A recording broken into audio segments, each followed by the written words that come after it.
Before we start, I would like to ask your help to do two things. First, tell a friend or two who you think might like the show. And second, please rate and review the show on Apple Podcasts and Spotify. The more reviews the show gets, the more likely it will even appear in search results. Thank you, and now on to the show.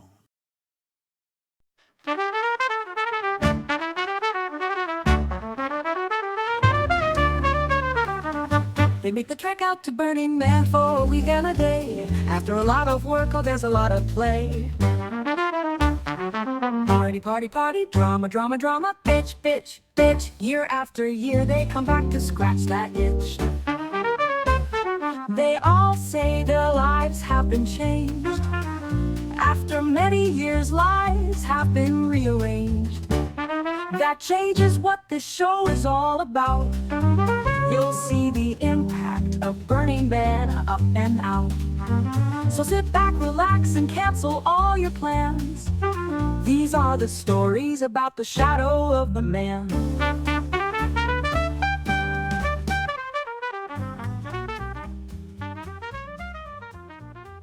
Hello, and welcome to the Shadow of the Man show. I am your host, Andy. Oh, ho, ho, Mary. What the fudge? Oh, it's that Andy. Today, our guest is Stuart Mangrum. Hi, Stuart. Hey, everybody. Hi. All right. What was with the ho, ho, ho there, Andy? Have you found Santa on me? Is it Christmas already? It's Christmas already. Because we're recording, God, what is today? November 23rd. But yeah, this is going to be my end of the year, or December 15th show coming out. So... yeah, as close to Christmas as possible. But then, ho, ho, ho.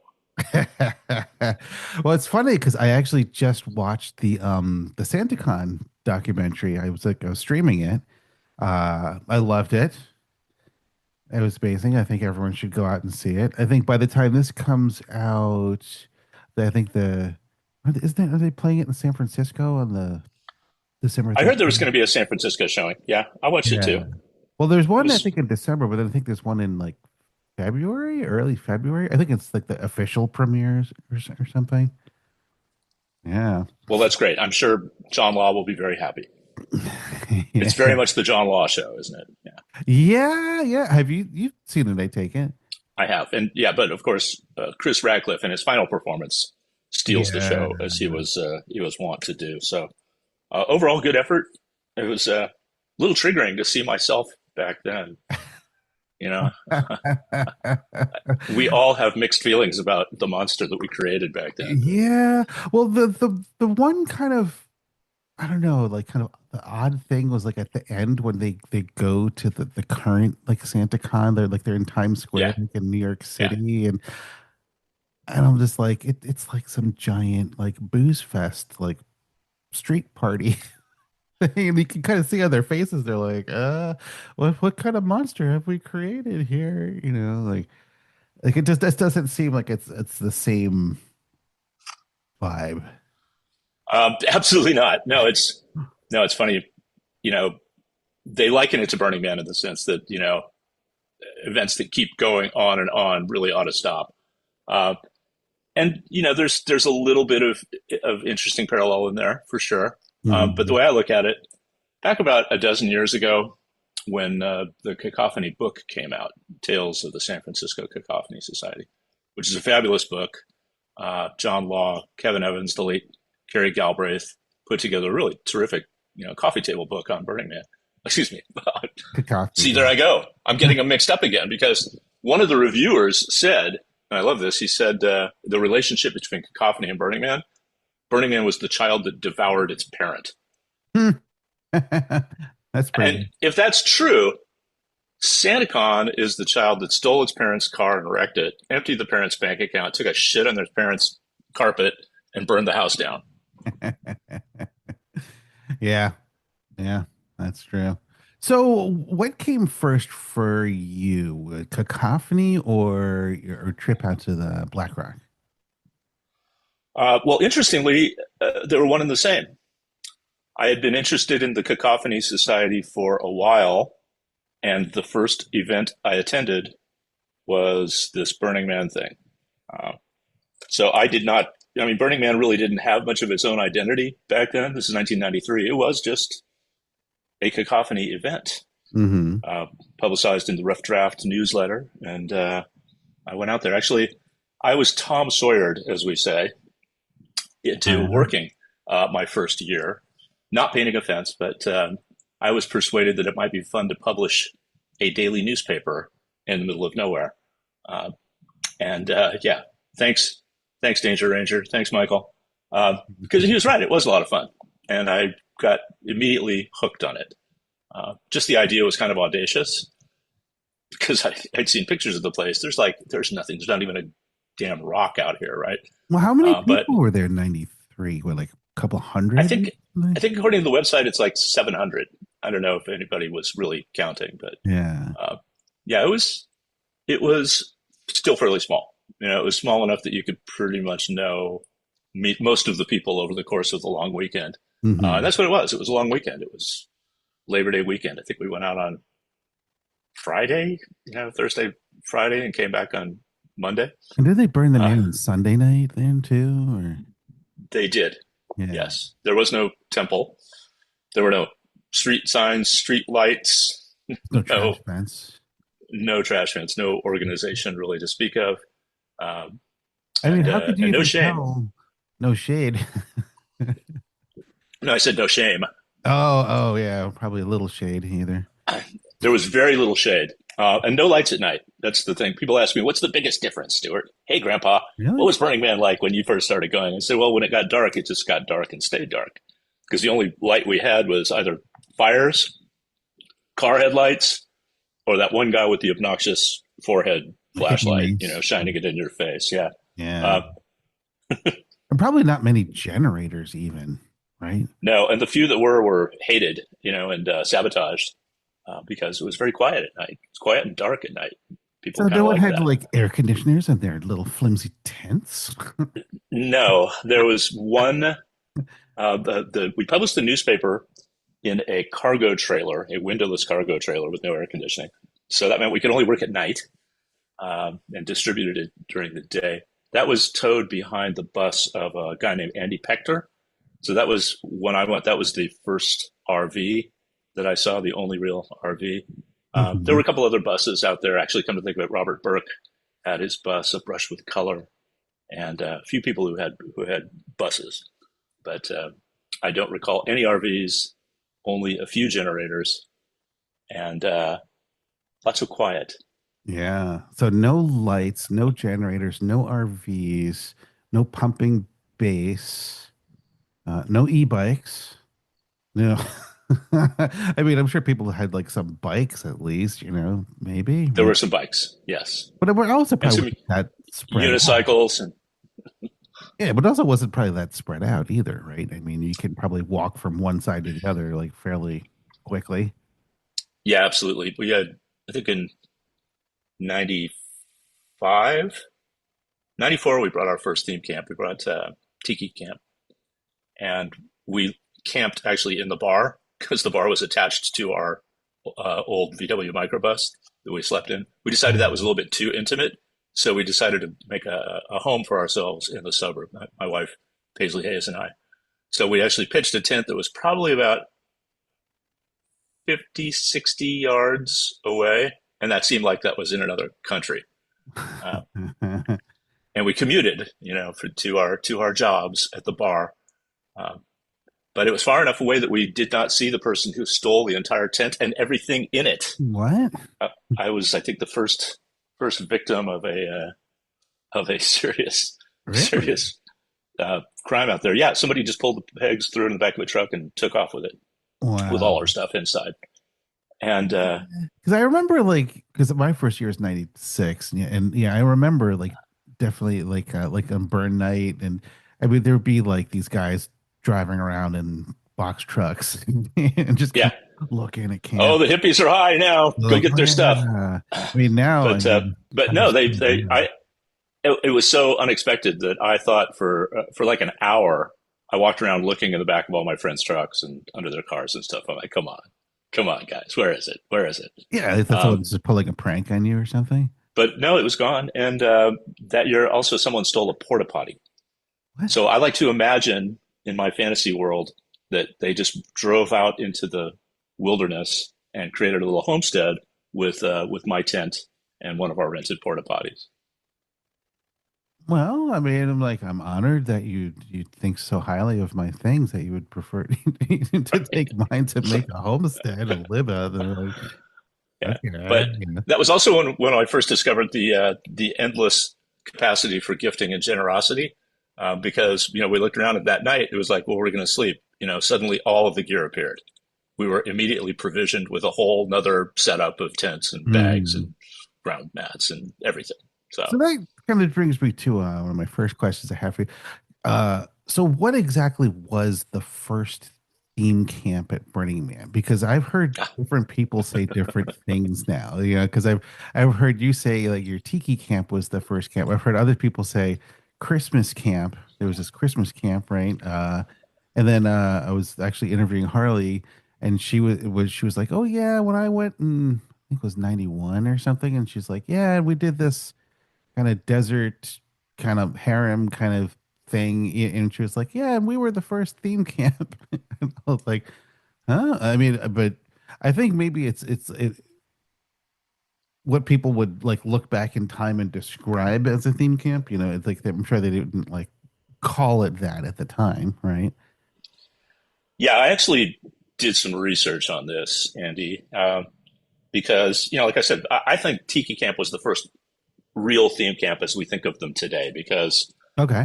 everything before that had been sort of like an art installation, a conceptual art project. It was the place where you could actually go and sit in the shade and you'd want to stay for more than 5 minutes. Hmm. Whereas Christmas camp was just obnoxious. Christmas camp blasted bad Christmas music 24/7. They had a horny, lecherous Santa played by Peter Doty. Um, they had warm, like rancid eggnog. It was terrible. So it was a prank, really. And as I started talking to people who'd been there before me, who'd started going out as far back as 1990, in the beginning, kind of all of the camps were theme camps, and that they were all part of a Cacophany event, and they were all sort of sub events. In the first year out there, 1990, I think the one that probably wins was Sebastian Hyde and Kevin Evans decided that they would spend the whole weekend as modern primitives. So they smeared themselves with mud. They made up their own fake language. They made coins. They made specie out of playa mud, and but there were others. Miss Vivian Perry, didn't have a theme camp, but she had a theme. Her theme was luxury, and she managed to bring out a lot of ridiculously luxurious lifestyle items, including like she was the first one to come up with this idea that if I have three copies of the same outfit, then I will always look like I just got there. So she would be dressed in velvet and lace and all this stuff. And Yeah, yeah, I heard that. She so had there were a some. lot there were a lot of there were a lot of camps like that were all just trying to provide an experience for people, which is really at the heart of the Cacophony ethos, right? Is create an experience for people.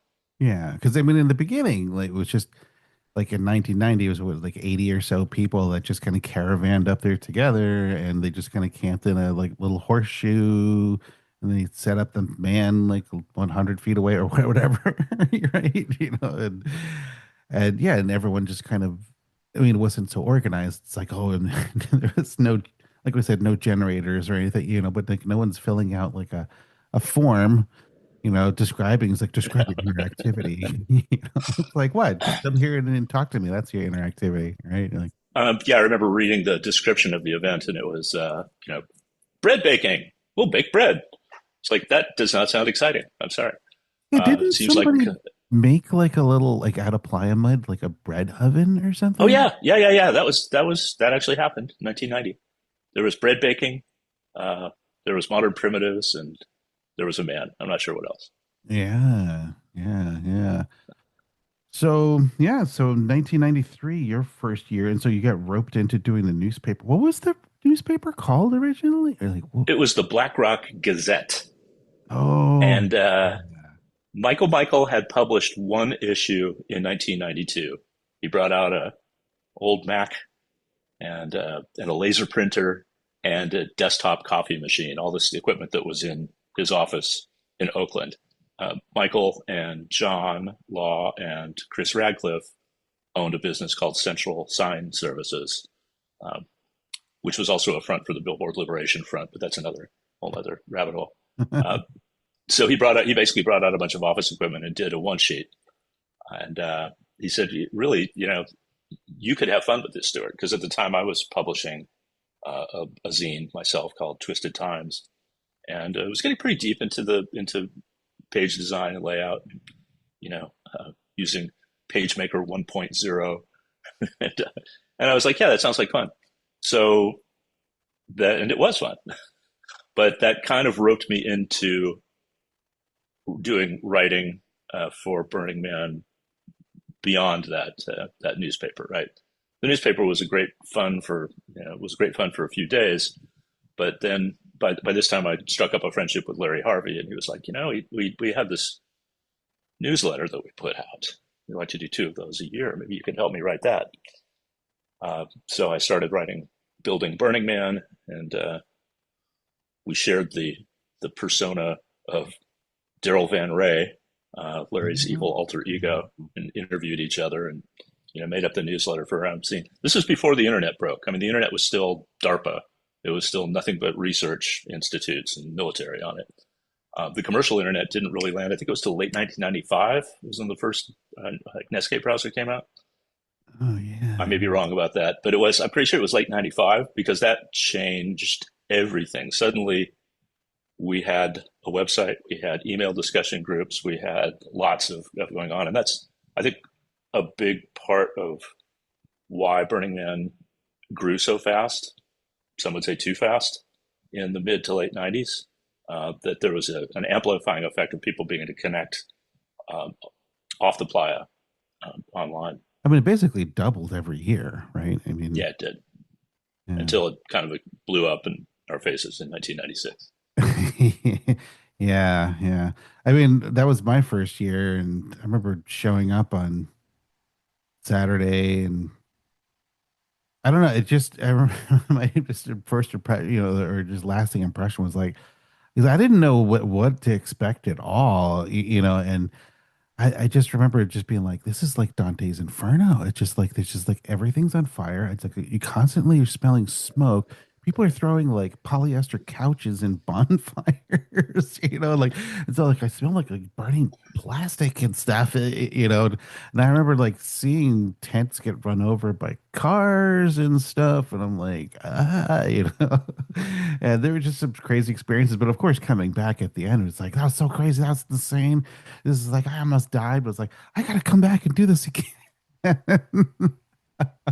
Next year we're gonna make this. Next year we're gonna make that. Like Yeah, it's amazing.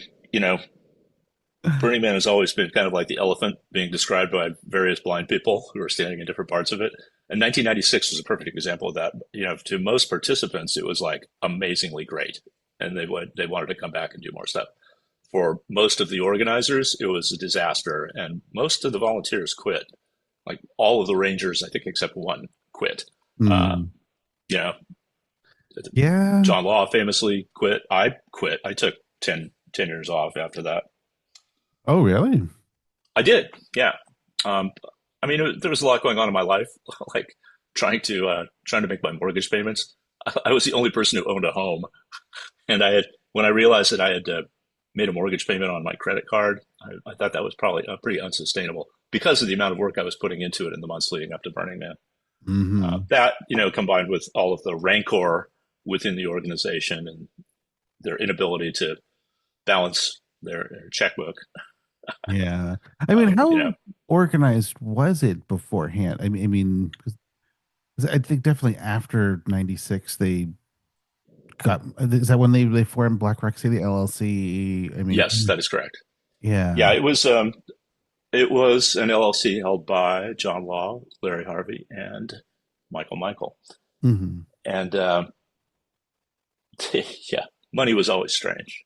Yeah. Well, I just remember the end of, was it 97? when they had the money, probably like when the sheriff took all the money, right?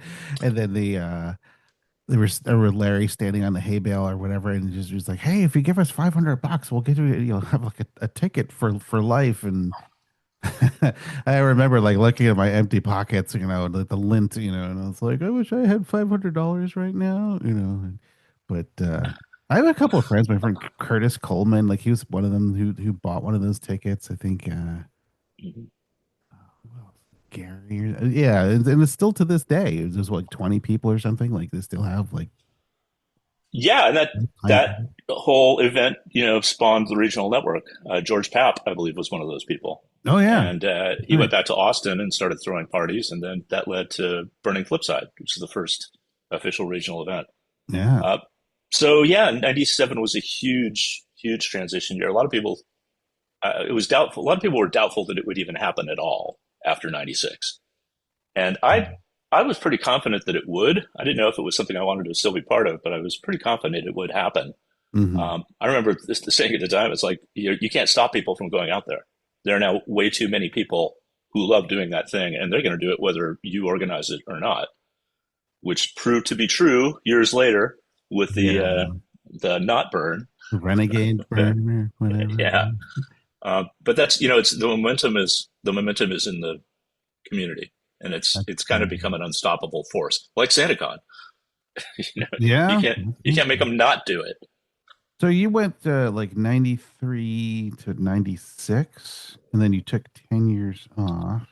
Well, I kept going. I just stepped back as an organizer. I couldn't Oh, I couldn't work on it year round.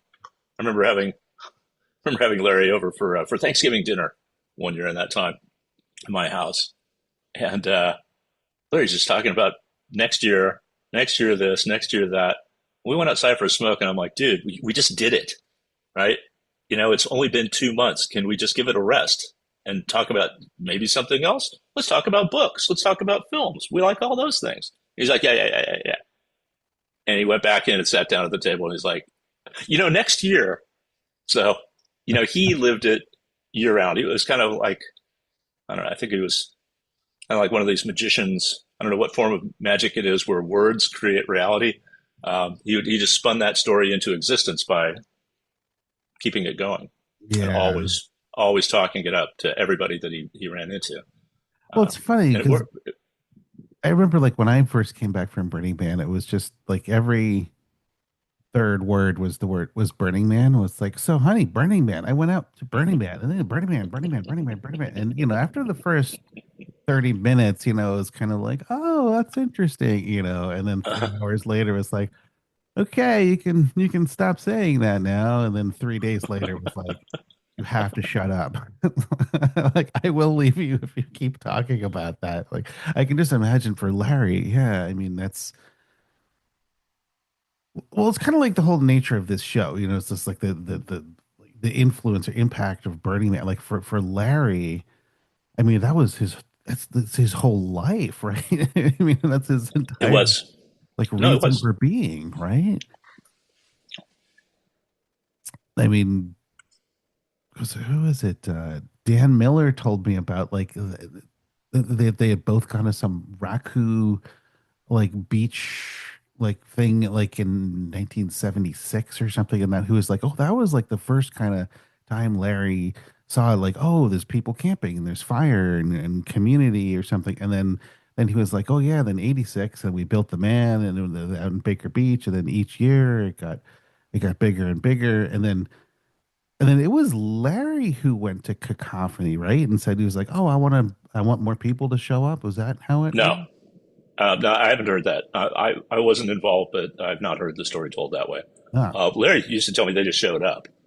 These people showed up, and I think Danger Ranger might have been the first. Michael showed up, and he put it in the rough draft in the Cacophony newsletter. hmm. There was always a section in there called "Sounds Like Cacophony," and I know there were at least two of the beach burns, maybe three, were publicized in the rough draft.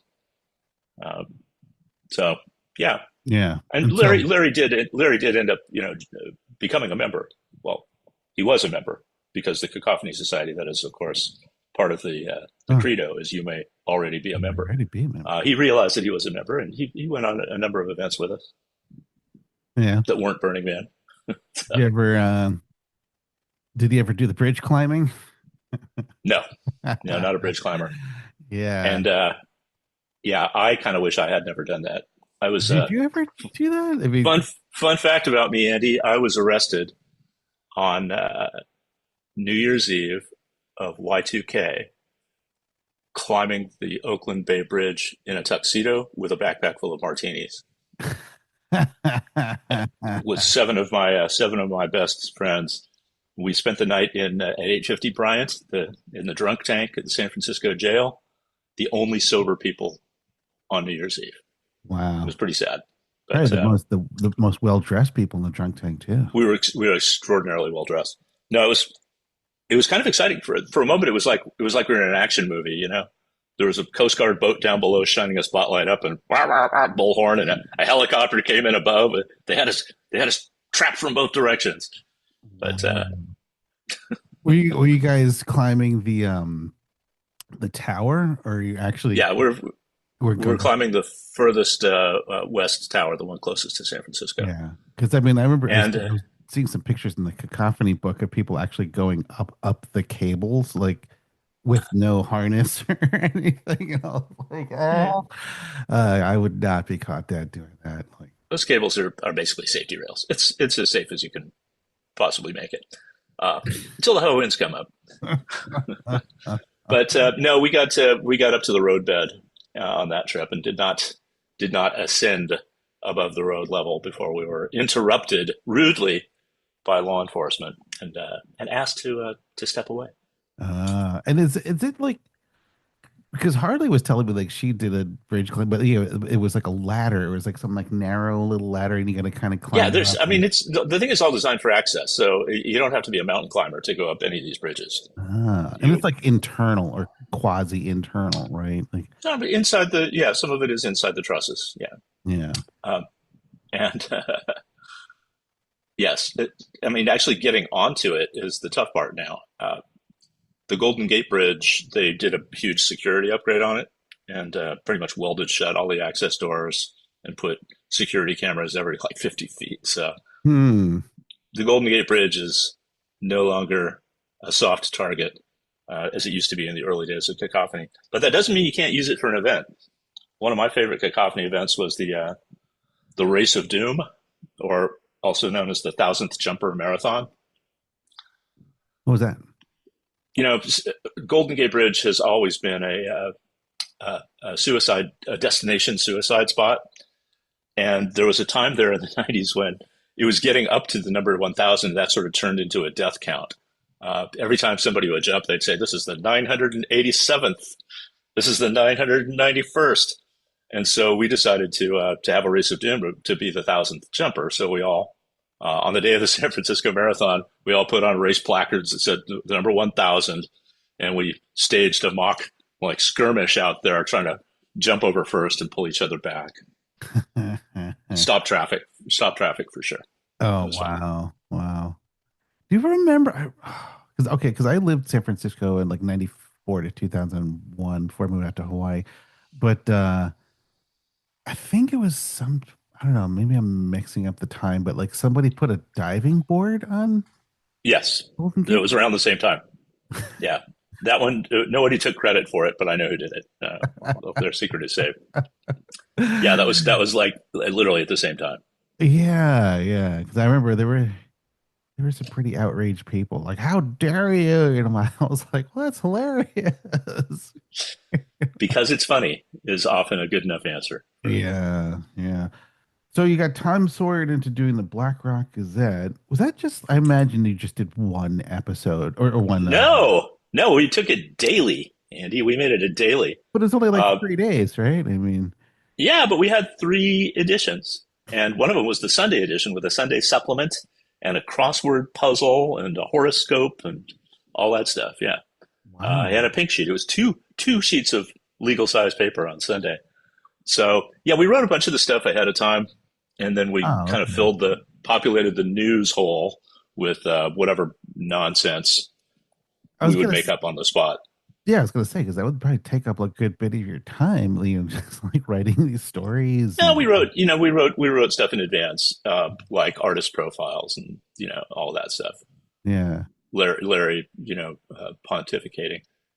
But then, yeah, we had a news hole. I think that's technically the term in newspaper. It's funny what Burning Man has given me the opportunity to play at two jobs that I kind of imagine myself having in another life. One is newspaper publisher. The other is bar owner. But I get to publish that newspaper and just fill it with whatever we wanted to, and it got hilarious. The We had some very funny people, some very weird people helping out on it. My favorite story from the Black Rock Gazette was, well, it's just ridiculous to try to make this thing because Mhm. technology versus the desert. Desert always wins. Well, yeah.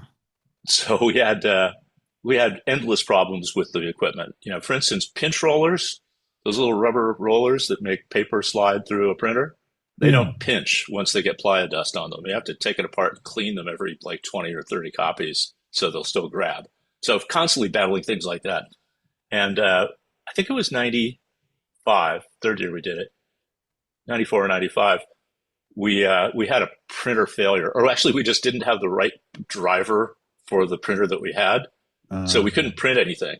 So we put out a call to graphic artists and illustrators and said, we want you to hand illuminate the newspaper as if you were a medieval monk, and it came out great.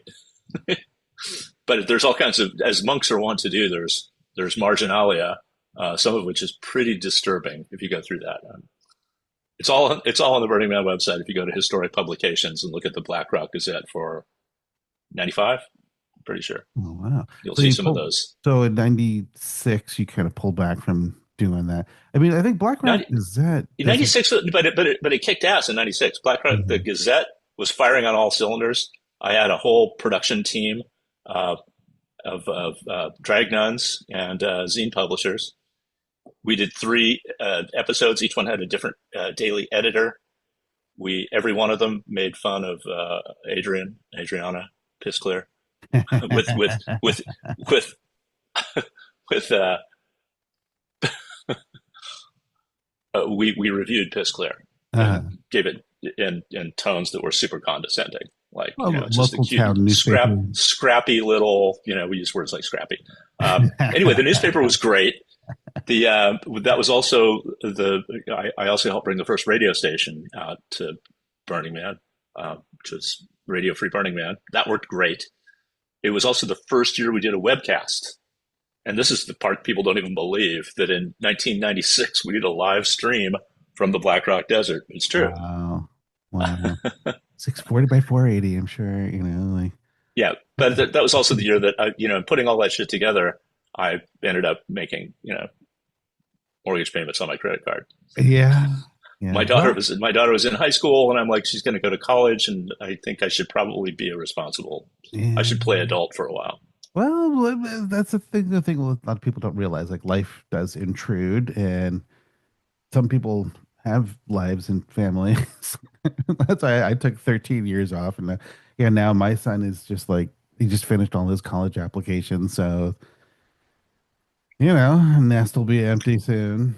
You know, Uh, so I love that the whole thing with because with the piss clear like your local town like newspaper rivalry like because when I interviewed Adriana and yeah I was just talking about like the whole mechanics of it because I was like surely you're not printing them up on the playa and I think that I'm not sure if in the beginning she did that too but then like later on she was like oh no we would put in the order and then it would be printed in Reno and then someone would like drive it up and then like later on, I think when she did the weekly, she was just like, no. It's like it's all done in advance and we Print print in it. advance. We Yeah, just kind of bring it up, we. because I'll tell you the sequence of how we did this. The first year we did it all in this little cargo trailer. mhm. Uh, the second year we brought a little bit better equipment and we said, let's get an RV to keep it in the RV, which was a great idea, except we were splitting the RV with the radio station and their door was constantly opening and closing and turned into a dust nightmare. And So year three was when we decided to move production to Gerlach. So we rented a room at Bruno's, and we had our print shop there. We still had a press room on the playa, but that meant commuting back and forth between the two spots, which you could do back then. You could drive all you wanted. I actually, can I tell you a side story about that year? Sure. My wife drove out to Gerlach to pick me up, not knowing that I'd already left. We got our wires crossed, Nope. and she was struck by lightning What? in her 1967 VW microbus. So anybody who tells you have a lightning strike in a car is full of shit. But we didn't know what had happened to her. She came back to camp. It was a big ass storm. She came back to camp and she's like got kind of corkscrew eyes. She's looking dazed. She says, "I'm kind of numb from the elbows. I can't feel my hands, and I can't really hear right." And so, there's no hospital. There's no rampart. There was a med tent. There were a couple of people who had some, medical background. But the way we actually figured it out was that I looked in her mouth. She said, "Oh, my cheek hurts." I opened up her mouth, and there were black burn marks next to each one of her metal fillings. So we pieced it back together that she was out in mid playa, took the lightning strike. It came in through the metal roof, arced into her jaw. Really? It discharged out through her hands into the steering wheel. Oh my and God. and she came to, slumped over the wheel, going in a giant circle, and not really knowing what had happened. Yeah. Wow. So after that year, we decided maybe that wasn't the best thing. That's when we went to production in Reno at a print shop, and they delivered it to us. Okay. We gave the delivery guy a day pass, So there was no shortage of people at the local Kinkos who wanted to I'm just help trying to support that project. imagine like you're just driving along in the microbus and then I'm sure she's probably just blacked out or whatever. Just kind of like all of a sudden 1 second, and then the next minute you're just kind of like, what just happened? Right? Paisley Hayes is definitely a hero of Burning Man for multiple reasons, including that one. She pulled most of the weight on that theme camp. She developed a lot of the ideas behind Tiki Camp. She did a bunch of the art for the Black Rock Gazette. She invented the monkey hut. It's a true story. Really? She was the first person that I know of to say, "Hey, we could kind of bend the rebar into a hoop and kind of jank a Quonset hut out of that." So she's very, very genius at the MacGyvery kinds of things, and a great designer. So. Named the hut after herself? I mean, come on. we just called it a Quonset because that's what they used to call them in World War II. Somebody else came up with monkey hut later, and it was like, that fits. I'll have to rebrand that. That's not it's a Paisley hut. It's the Paisley hut. Yeah, come on. Yeah. Get with it. Wow. So how long did you do the Black Rock Gazette for? Did after like in 96 was my last year. Mm-hmm. I stepped back from all those things, from being involved in the radio and the webcast and did you still all that do stuff in 96. Camp? Well, I still did a camp. Yeah. In 97, we went and we were part of one of the first villages. We had an area called, what was it called? The Neigh-bar-hood. And it was a bunch of little bars all clustered together, kind of like a prototype for what would later turn into Golden Guy Alley. And we had a little bar in there. Our friends from Big Rig Industries had one. I just remember the name was Hangover Kill. And they were only open in the morning, and they only served day drinks. Oh, and we had an Iron Bartender competition. That was fun. I was a judge for Iron Bartender, modeled after Iron Chef. We had people come in and we'd give them random ingredients and have them, give them a blender. And one of the first contestants nearly cut his finger off and started bleeding all over the blender. It was kind of like, wait, we have to stop here. Guys, stop. Med tent for this fellow. Sorry. You didn't lose. You were just disqualified.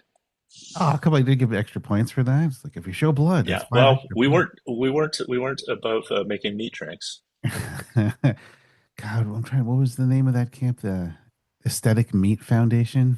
Oh God, yes. Yeah, that was truly horrifying. I have a strong stomach, and I'm hard to shock, but That Yeah, was pretty shocking. but they were Just like a bunch of. the state of that meat, even after the thing is, it just got worse because it's hanging out there.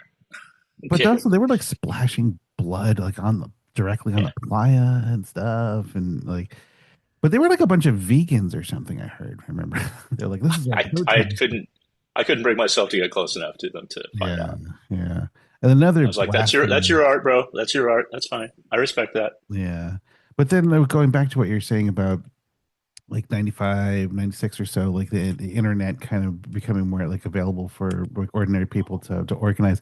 Something I was reading in the Cacophony book was about I didn't realize this about Bianca's Smut Shack, because Mhm. if people remember Bianca's Smut Shack, they're like, oh, that was that place that had all the porn and people would like, do all these like sex acts and this and that. But like I didn't realize, I was like, oh, that was one of the first like chat room kind of Yeah, sites. it was, and the on playa presence was just a physical manifestation of their internet presence.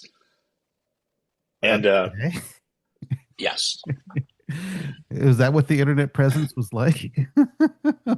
yes, I don't know. I didn't really attend either of them because Yeah. I'm not a big fan of STDs. But No, I was kind of more like a spectator. I remember going by there like, oh, they have really good grilled cheese. And then like, I don't know.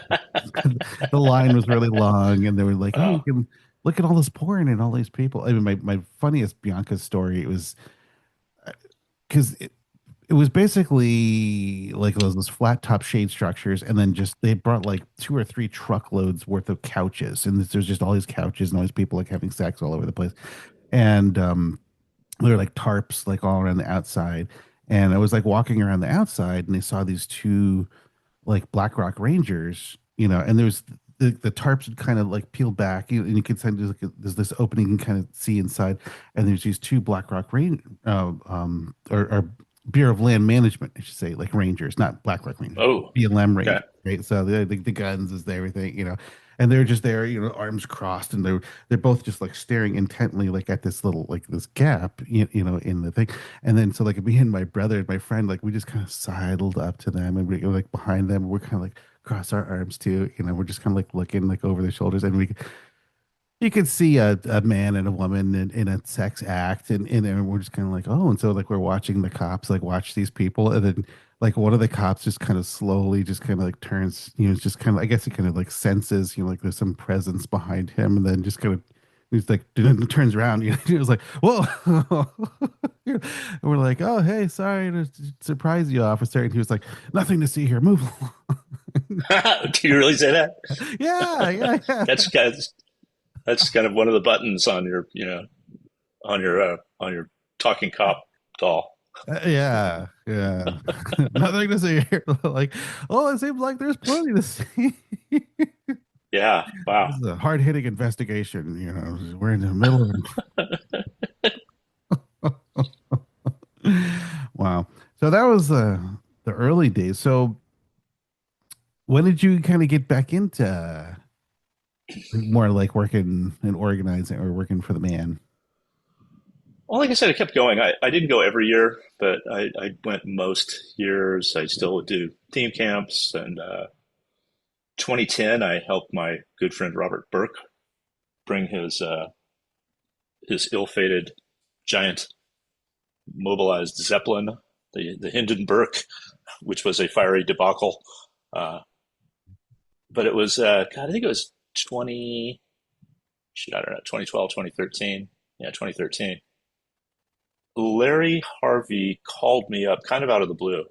I mean, it wasn't totally out of the blue. We stayed friends that whole time. Uh, we were very cordial and we were in contact. We did things like we were both on Chicken John's mayoral campaign, coming up with ridiculous media pranks for Chicken. Uh, but he called me up and said that he was having trouble writing the theme. His thought partner, Rod Garrett, had died recently, and he was kind of stuck. This was after, I think the year before was when he did a 2.0 theme. It was Evolution 2.0. So he Oh yeah. kind of was stuck creatively. And he had a great idea for the theme. It was a cargo cult. But he said, it's so culturally appropriative potentially that they're going to kill me unless it's really funny. So Stuart, I need you to help me make it funny. Punch it out. So yeah, I came in and helped write the cargo cult theme, which is pretty funny. And I thought it was done. Then like a week or so later, I get this invitation to go to a meeting at Burning Man headquarters. I'm like, Larry, what is this? He said, oh no, we design the man base every year to match the theme, and we meet every 2 weeks and talk about that. And I was like, okay, I'll go to one.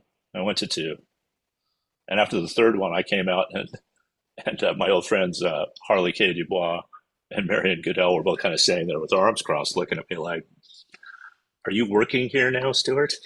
In a good way, but that turned into me getting a job offer to come in and rejoin things as the activating our education program, which they had just created on paper with the incorporation of Black Rock Burning Man project. So yeah, that was it was like 2013 ish, and yep. Since then, I've written or co-written every one of the silly themes. So that's kind of fun and kind of traumatizing. Well, I mean, when Larry and I used to do it together, it was just like a fun argument. It would begin with a joke and turn into a slugfest, and then end with a hug, usually.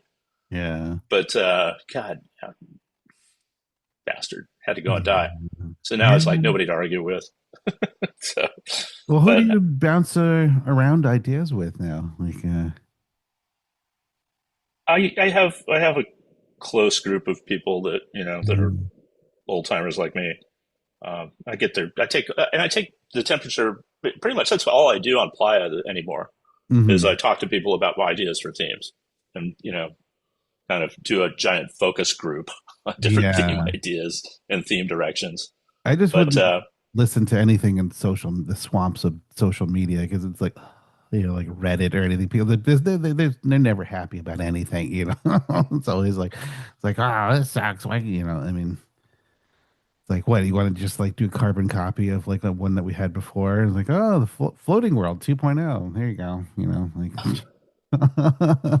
Well, if it's not controversial, then I'm doing something wrong. That's right.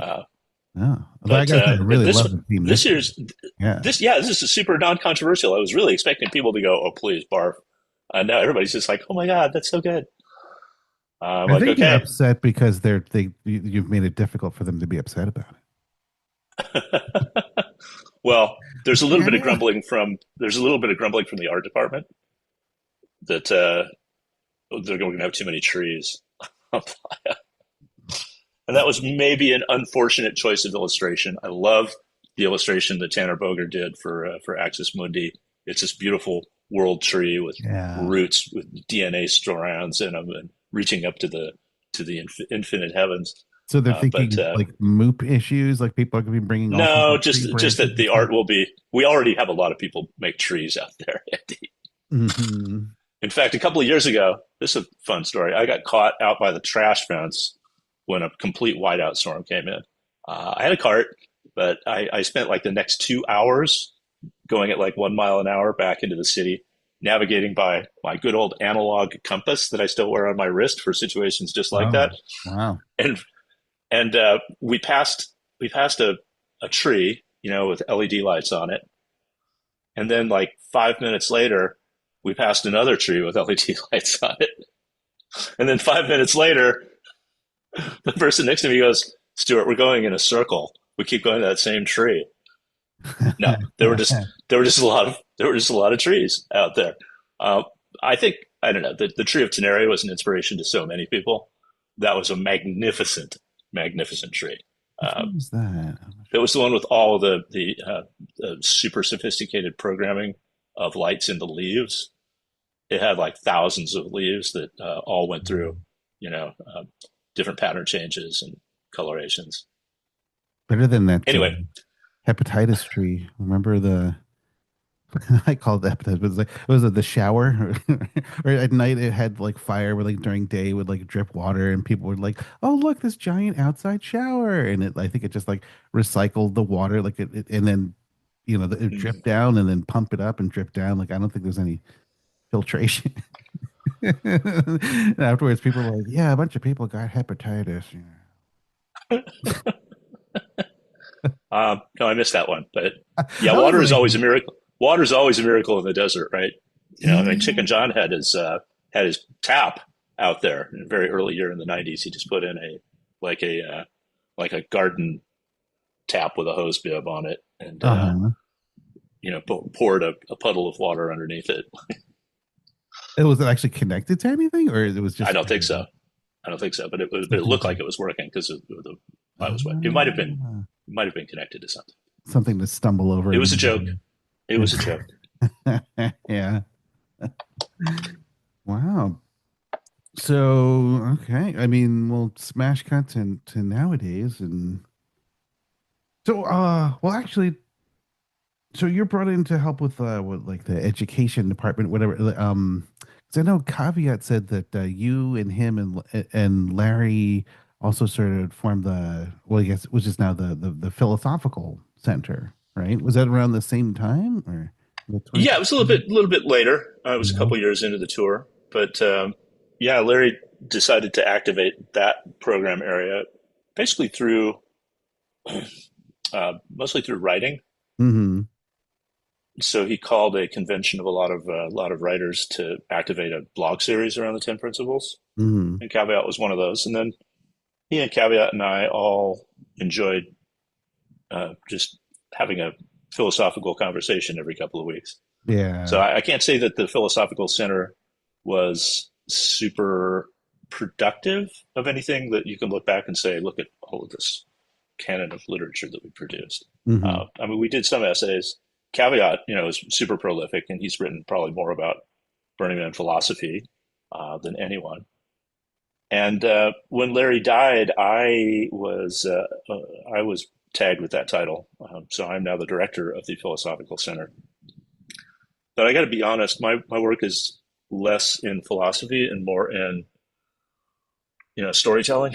Mm-hmm. Larry liked to describe the Philosophical Center as being two things: as he put it famously, the conscience and collective memory of the community. And Okay. I'm more inclined towards the second half of that. So my work these days is very much around collecting, preserving, uh, and sharing stories of the community. Founder stories, hero stories, loser stories, fail stories, Mhm. all of that Oh in yeah. as many media as we can get. So I I have the privilege of supervising our documentation teams. I'm a member of our video unit, Profiles in Dust. I have published or helped publish 3 books under the Burning Man Books imprint, and I have my own little podcast that you may have listened to Oh called yeah. Burning Man Live. I love Uh, it. I listened so to the episode. so that and lately I've been up to my eyes in trying to update our old creaky website, which is 1,000 pages with, let's just say, a little bit of an outmoded framework for getting around. I call it the Winchester Mystery Site because there's so many broken links and doors to nowhere. So I've been head Yeah. down in that. What should be live by the time this podcast airs at Oh really? burningman.org. Oh Yeah. wow.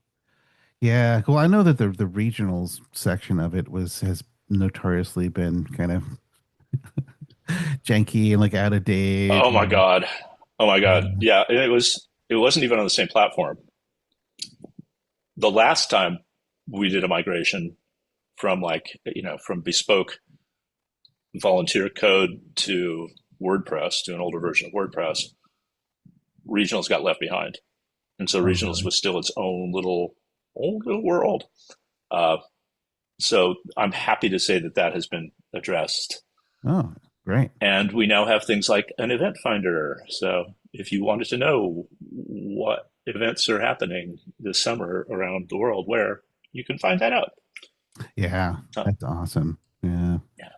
Yeah, well, I remember years ago, I started the regional information center. Then it became the regional network center. Then it got folded into everywhere.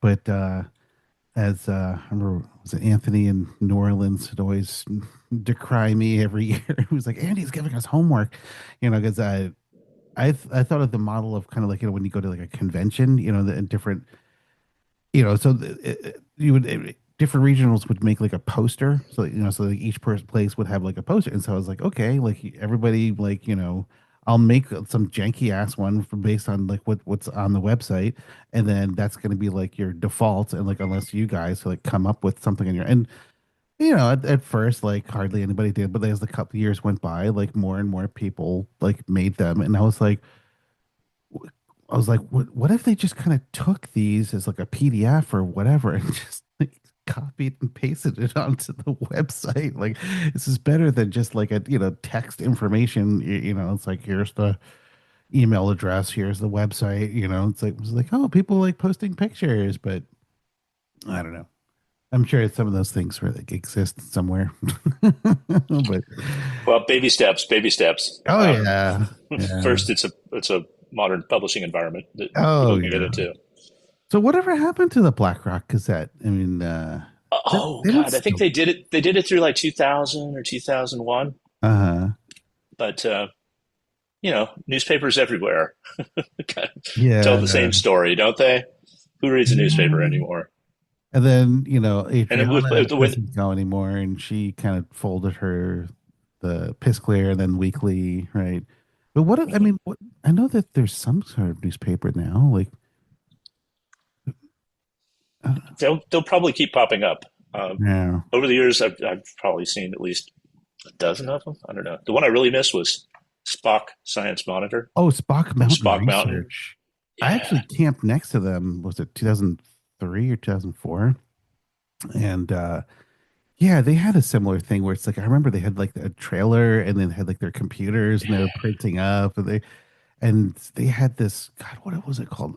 Hyper whiskey. There was some. yeah. What a great camp! I camped nearby there too. We may have Oh, really? we may have enjoyed a hyper whiskey next to each other, not even known it. Do you Uh, remember it was like I think it was like one of the last few days when they were like, it was like we're doing the diaper challenge.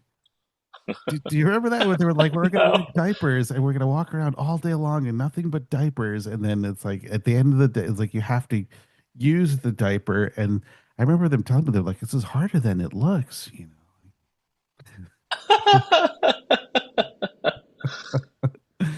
Yeah.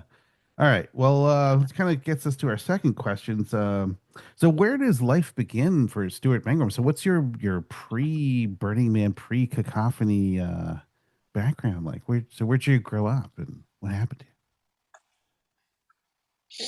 I grew up in Southern California,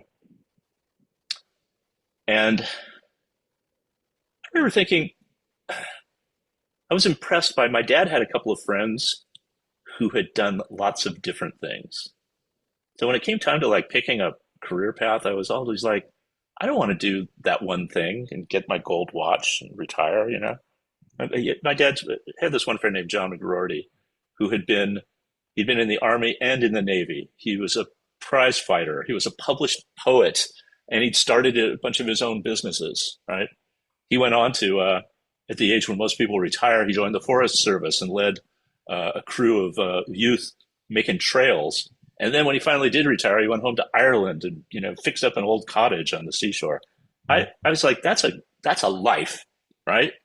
That's a life of adventure and some failures, some successes, but a lot of things going on. So when I got to college, I was on a pre-law track because I was very successful in debate and public speaking in high school. Went to the national tournament and all that stuff. I looked around myself one day and I realized that all my friends were turning into lawyers, and I didn't want to turn into a lawyer, particularly for one thing. The thing about debate that made me crazy was that literally on the flip of a coin, you would take a side on an issue and argue it to win, whether you believed in it or not. That advocacy disconnected from your own ethics was deeply disturbing to me. So, I screwed around a little bit. I got, I lost my scholarship to USC, and then tried doing some manual labor, and then went back to school on another debate thing. Anyway, I finally joined the Air Force in 1979, and ended up as a Chinese analyst. For some reason, I had this latent talent for languages I didn't know, and I took the language test, the D Lab, the Defense Language Aptitude Battery. And apparently, I blew it out of the water. And so I went to the Defense Language Institute in Monterey for their 1 year Chinese course, and then spent like another year in tech schools and survival schools, and learned how to jump out of planes. Thank God I never had to. How to survive in the woods, all that good stuff. And then I did 4 years in the Far East, mostly out of Okinawa, flying on spy planes, basically reconnaissance aircraft, all over the Asian theater. And I did that. I spent 8 years in the service. Then didn't want to spend the rest of my life in it Hmm. for a variety of reasons. The Air Force and I decided that we weren't made for a lifetime commitment. So yeah, the first job I got offered was up in the Bay Area. My last duty station was in Tucson at Davis Monthan. So my wife and I and our very young daughter at that point moved up to the East Bay, started working in a variety of capacity. I don't know. I yeah, got a bunch of jobs knocked around. Did some freelance writing. Started my own little marketing business, doing small business marketing. And around that time is when I started up my zine, and that introduced me to the Cacophany Society. And the rest, as they say, is Burning Man. Ah. So 1 year you learned Chinese? Yeah, but it was an intensive course. That's all you do, eight Wow. hours a day, and I you do that imagine. long enough, and you start dreaming in it, and talking to your friends in it all the time. It was Yeah. great. It's a really great program. Have you do you still speak Chinese, or have you parlayed Boo, that boo, boo, into boo, any? boo. Boo, boo, boo, boo, boo. I still remember a few key phrases Yeah. like 打掉那个美国特务机. That's Mandarin for shoot down the American spy plane. You never You heard that a you lot? never want to miss that. You never want Uh, to miss that. No, you don't ever want to hear it, but if it comes over the radio, you definitely don't want to not hear it. You know what I mean? ah, I guess there was probably a certain like you had a short list of like okay, make I sure. learned how to say that phrase, I think, in like four different languages at one point. I could say it in Vietnamese, in Korean, in Russian. Wow, that's incredible. Yeah, it was fun. It was definitely different.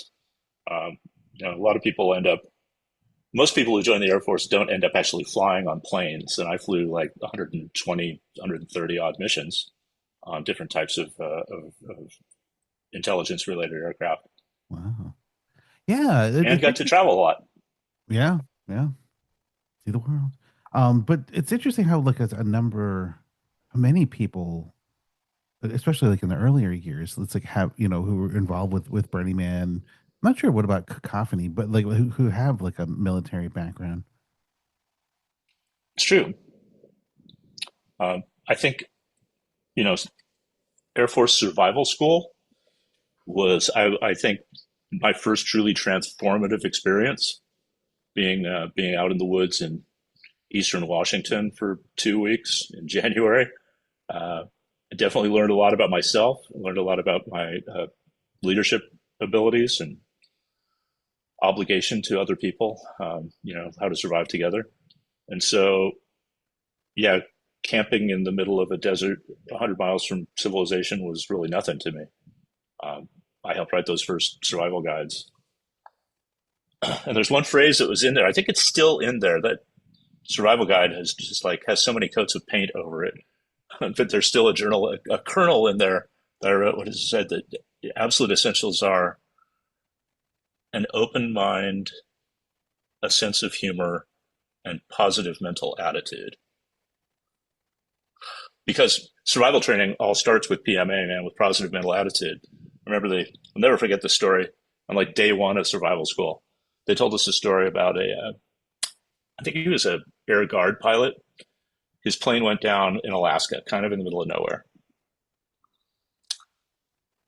Well, they found the plane, and they found him, and they reconstructed what had happened. He'd gotten out of the plane, walked around it 3 times, gotten back up into the cockpit, and shot himself with his service revolver. What? Yeah, and he was less than a mile from a road, but he just gave up. And the lesson is, if you give up, you're fucked. You're not going anywhere. Uh, so positive attitude. Yeah. And I Well, still think I think I should carry that with me to Burning Man. I refuse to get jaded. I refuse to succumb to the it's just not what it used to be vibe. It's well, it always never something is. different, right? It's Yeah, always something different. it is It's always something. right. I don't want it to be the same. If Exactly. everything was the same, why would you even get out of bed in the morning? If Well, you it's knew also exactly what was going to happen. it's like everything changes, but also everything stays the same too. It's like why come back if it you don't have the same familiar things that you love that are still there, right? You know? You just got to learn to love other things. Yeah. Well, this kind of gets me to the last question about the impact, the influence of Burning Man on you, because I don't know. One of my central kind of questions is just it's sort of like why, like why are we doing? So, like why come back year after year? When I was talking to Coyote, we're going through the math. I'm like, how old were you when you first went? How old are you now? And we're just like, you realize you've been doing this more than half of your life. And he was like, huh? Like it's like what drives you to keep coming back? Like what is it about Burning Man? Well, Coyote and I are almost exactly the same age. We were born in the same year, like a week apart. And I've been going longer than him. So do the math. Yeah. I'm glad you mentioned him because he's, one of the reasons why it still means to me is that I've made so many amazing friends. I've created a new family, or I've assembled a new family around me, and Tony is one of them, right? He's very much like a brother to me. And there's so many people like that that I just feel that I know that they would do anything for me, and I would do anything for them. That's something I had when I was in the service, and it took me a while to find that again, right? You get in a crew, and you don't necessarily like everybody, but you trust everybody, and you can rely on everybody. And so that's something that Burning Man has given me.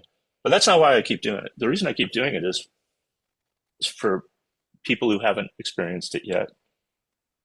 A couple of years ago, actually, when Paisley and I did our last theme camp together, Campo Misterioso and Signor's Time Travel Tavern, we had a terrible year. It was one of those years where we kind of left with fewer friends than we started with, and it actually even put a big strain on our marriage. Ooh. It was sort of last year, just camp dynamics, and camping with friends of friends, and people not pulling their share, all that. So we were sitting around on No Friends Monday, just the two of us in camp, kind of looking glumly at all this tons of crap that we would have to strike and load back up on the truck. We had a pretty elaborate camp. It was like a rustic roadhouse from the 19th century with big facade. It looked like the front porch. The Oh, front porch actually used to park across from us, and we'd have porch offs because it was the same kind of a look, but stationary. So we're just kind of sitting around, trying not to argue. And this kid, this young guy, late 20s, comes walking into camp, a little too clean, a little too yuppie dressed, and says in a bit of a thick French accent, he says, can I charge my phone here? like asking politely or just Yeah, kind of like yeah, where's the yeah. charging point? No, he wasn't a dick about it. He was just like, hey, can I charge my phone? And this is a while back. This was 2014 or 15, Hmm. Um, but we were just like, yeah, okay, we still have power. We'll do it, sure. This kid sat down. We started talking to him, and it turns out he's like, he's in finance. He's a broker of some kind in Paris. And he said, I've heard about Burning Man for years, but I was saving my money for a car, for a really nice car, a really expensive car. Uh-huh. And then I swear to God, he started crying and he said, I can't believe I wanted a damn car when I could have had this. And pretty much every year I meet somebody like that who gets it for the first time and is kind of sold for life and wants to come back and keep doing it. And I want to hope that there's more of them out there.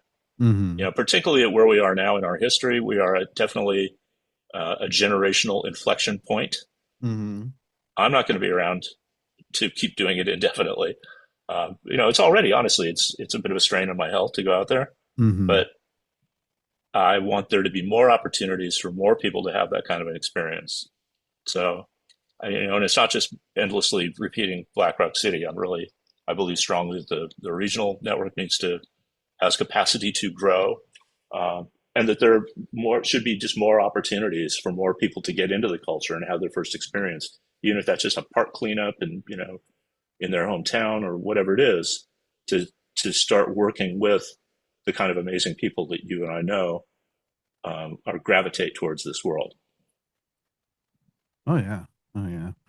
But I mean, it's also Burning Man's kind of like a cycle, right? Like people kind of cycle in and cycle out. I mean, It's true. I don't know. I made this little thing like a couple years ago. The graduated, Yeah. like because I don't know. I mean, well, at first it started off as just being like it was like, oh, I'm a retired, like I'm like alumni, I'm coming back. I'm like, how about we do an alumni reunion? But then it's like the more we kind of thought about it, and I heard this concept of people like graduated Burning Man, I'm like, some people it's kind of a negative thing, like I'm done with that. I'm jaded. I'm old. I'm never going back.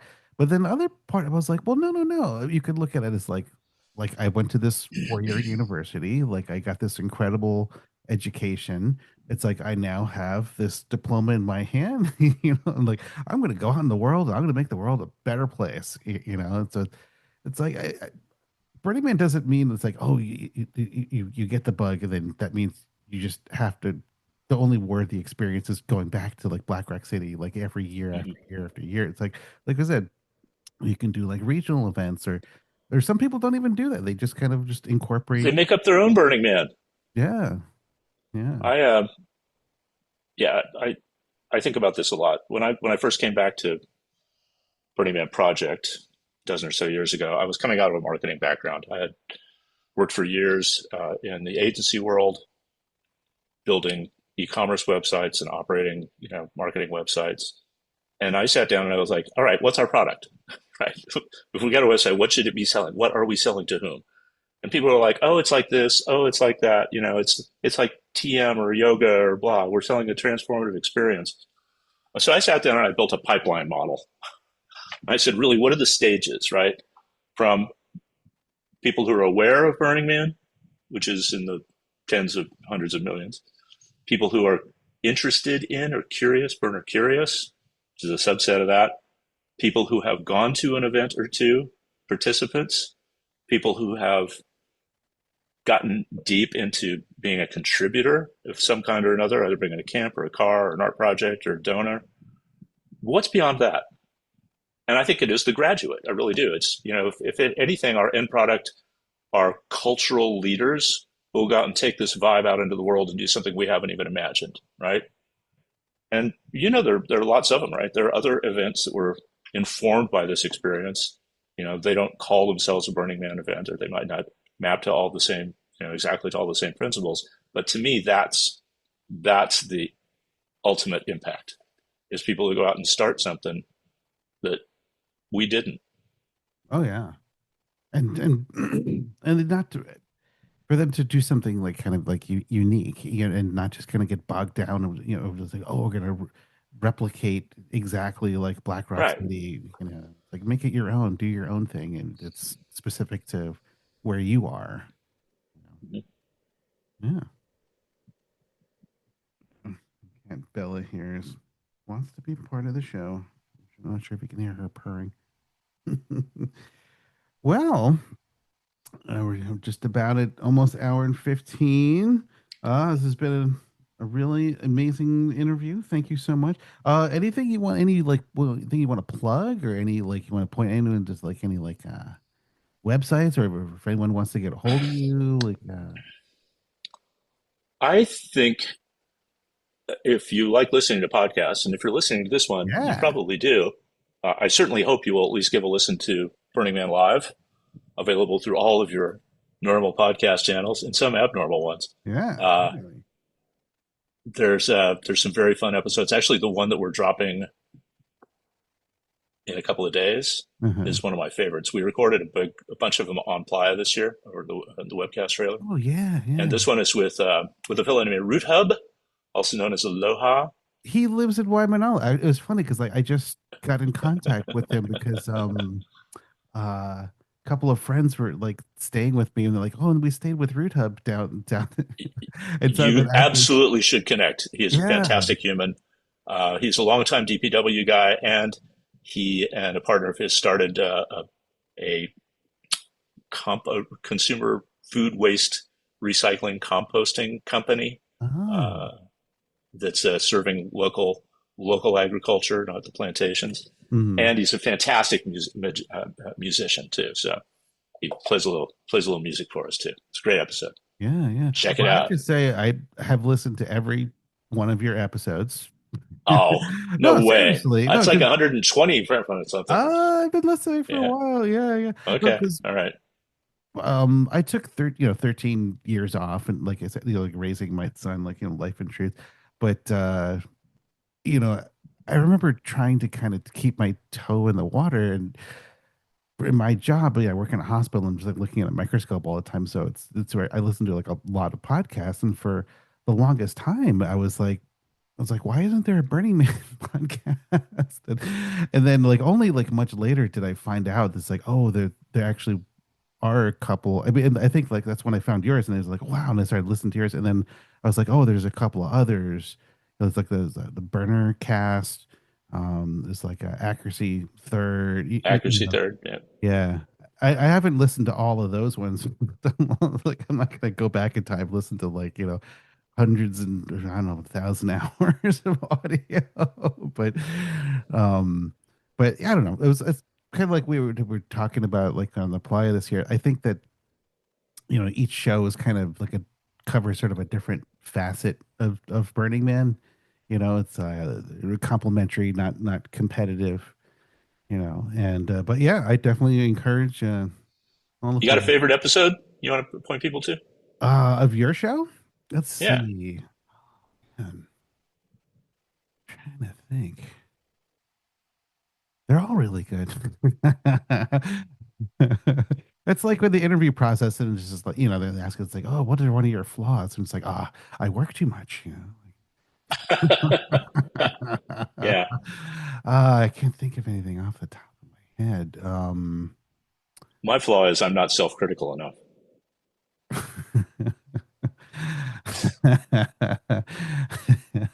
Oh, you're perfect.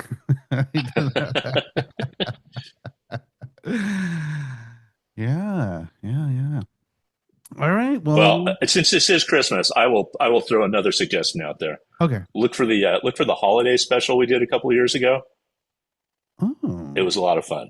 We holidays. kind of modeled it after the old Christmas TV specials, Oh, where the yeah. hosts pretend to be snowed in a cabin, and Oh, random guests keep showing up. Oh, look, hey, it's Dean Martin. oh, that's So, awesome. but we have Santa Zero, Rob Schmidt, who started SantaCon.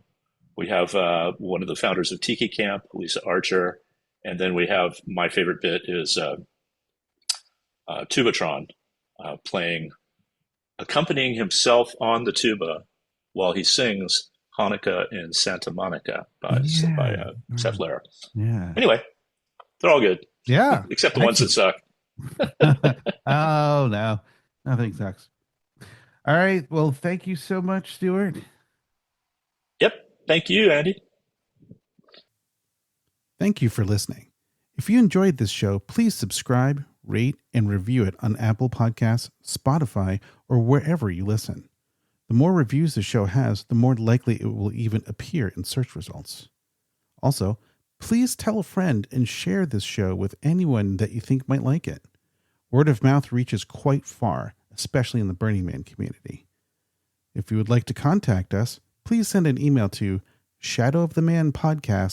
shadowofthemanpodcast@gmail.com.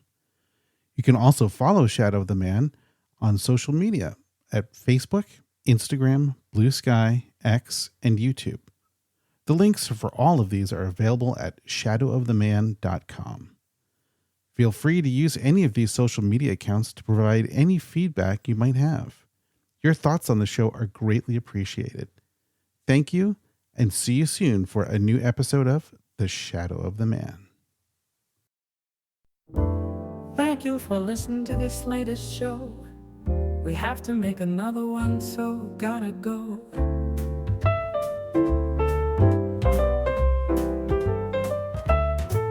Don't worry, for next month we already have one in the can. Very soon you'll be listening to a new Shadow of the Man.